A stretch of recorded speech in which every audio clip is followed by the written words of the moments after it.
Rockwell International B-1B Lancer strategic bomber and the Russian Tu-160 Blackjack look visually similar and even share some overlap in their mission sets. However, the two aircraft are quite different.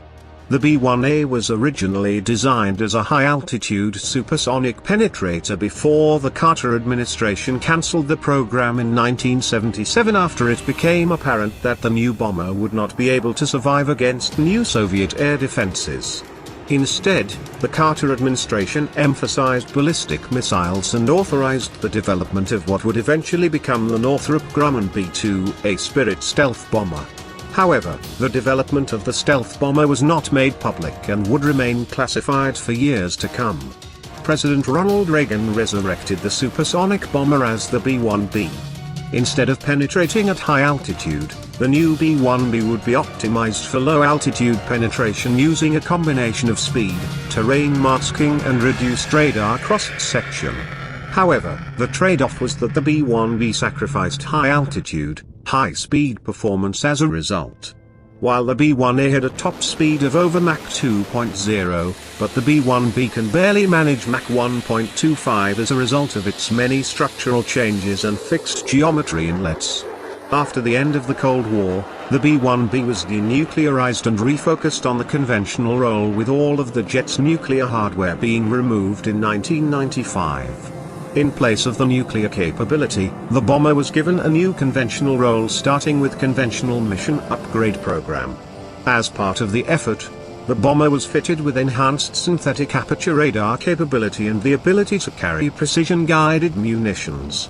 In the intervening years since September 11, 2001, the bomber has been upgraded with new sensors like the Sniper XR targeting pod and data links to better enable the jet to perform missions for America's counterinsurgency wars in Iraq and Afghanistan.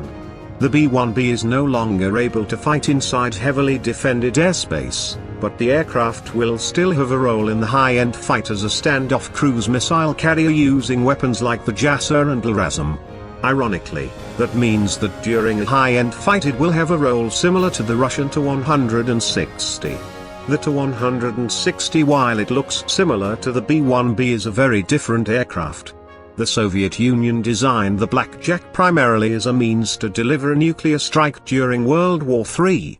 However, the Soviets designed the jet mainly as a means to deliver nuclear-tipped cruise missiles, though the aircraft retained the ability to do low-level penetration.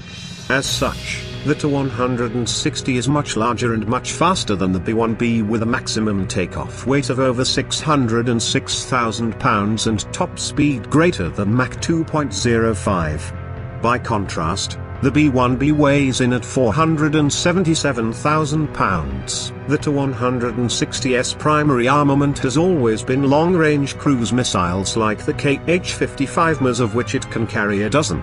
In recent months, however, the Russians have used the conventional version Kh-555 version of the cruise missile against targets in Syria alongside much more advanced and stealthy Kh-101 cruise missile. The aircraft also carries the nuclear-tipped Kh-102. In the near future, the Russians hope to restart production of the much-improved Tu-160M2 version of the Blackjack. The new jets will replace Russia's existing Tu-22M backfires and Tu-95 Bear bombers while supplementing the existing Tu-160 fleet. The improved aircraft will is a stopgap until Russia can complete development of the new PAC-DA stealth bomber. So, in fact, it's not a question if the B-1B or Tu-160 is better. Different planes have different roles and missions.